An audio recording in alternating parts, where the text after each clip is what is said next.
A time-traveling serial killer? Maybe. Or maybe not. Who knows? Netflix's In the Shadow of the Moon movie review. I'm giving you my pros, cons, trigger warnings, and my twisted final grade.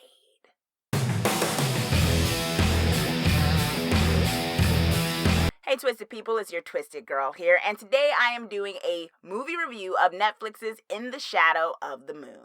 A Philadelphia police officer struggles with a lifelong obsession to track down a mysterious serial killer whose crimes defy explanation.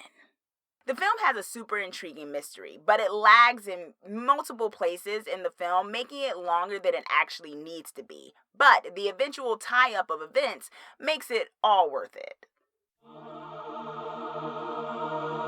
Aesthetic. This is a very pretty movie. And I don't mean pretty like, oh my gosh, there's so many vivid colors and stuff. It's actually not a lot of vivid colors. But I think what I'm saying is everything comes together, like the sound, the acting. There's a certain subtleness to it that comes together to make a very engrossing look. You know, it's kind of dark, the setting and stuff, but not too dark. You know, certain scenes play out very picturesque, like almost like you're kind of watching, and maybe I just got this vibe because of the name, the title of the movie, like In the Shadow of the Moon. And I think with a title like that, you kind of have to have an aesthetic like this, you know, where it kind of feels like a poem, like a haunting poem, a haunting mystery that's going on. And you definitely get that vibe. So it definitely draws you in. So it has a really cool, engrossing aesthetic. The mystery. I think that's definitely what kept me watching, even in moments where I will admit, there were moments where it just got real slow, and I just was like, oh my gosh, this is kind of dragging. But the mystery of it, of what is going on, is it a time-traveling killer? Are there clones? Is there some multiple universe thing going on?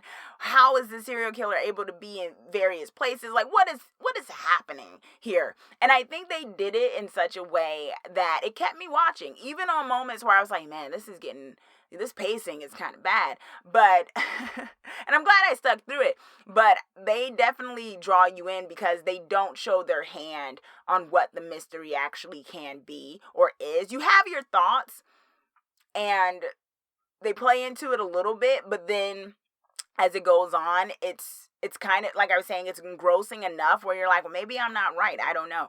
So it definitely keeps you going, and I think that was good that they were able to weave such a cool mystery to draw you in. They want you to go to the very end of this film, even though it lagged at times. Pace.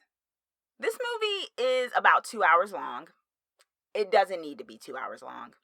No, it didn't need to be 2 hours long. It's funny enough, even though this mystery was very engrossing and I couldn't figure it out exactly, and I don't mean like I couldn't figure out exactly what was happening, I couldn't figure out how everyone was connected and things, and that's what was throwing me off. I'm like, it's not just the mystery of what exactly is happening, it's like, why are these characters important? Like, what's going on here?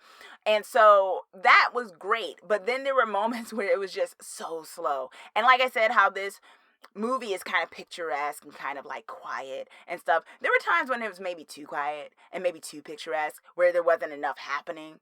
And so, yeah, and I think if they had taken some of the air out of that, it could have probably been about 20 minutes. I know I say that a lot when I say how much, but I always believe when a movie is too longer than it should be, you could probably, take off about 20 minutes of it. So I'm going to go with that with this too. You can take off about 20 minutes of it. Yeah, 20 minutes less this movie could have been, and it would have been just right. And so, yeah, the pacing, no, it was slow at times when it didn't need to be. Childbirth death. Animal death. Overall, I think In the Shadow of the Moon is an interesting, engrossing mystery thriller, possibly sci-fi, maybe not, movie that you can definitely give a shot to. Like I said, I think it could have been 20 minutes shorter, but I think the payoff of it all actually was a payoff that was worth sticking around for. So I definitely think this is Twisted approved, and I'm going to give it a B-.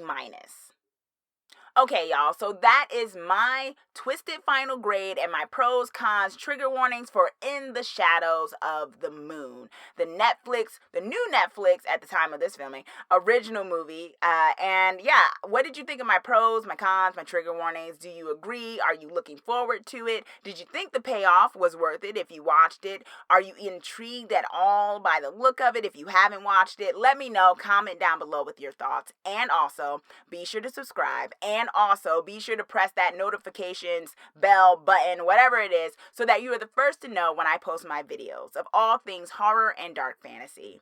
Thanks for watching.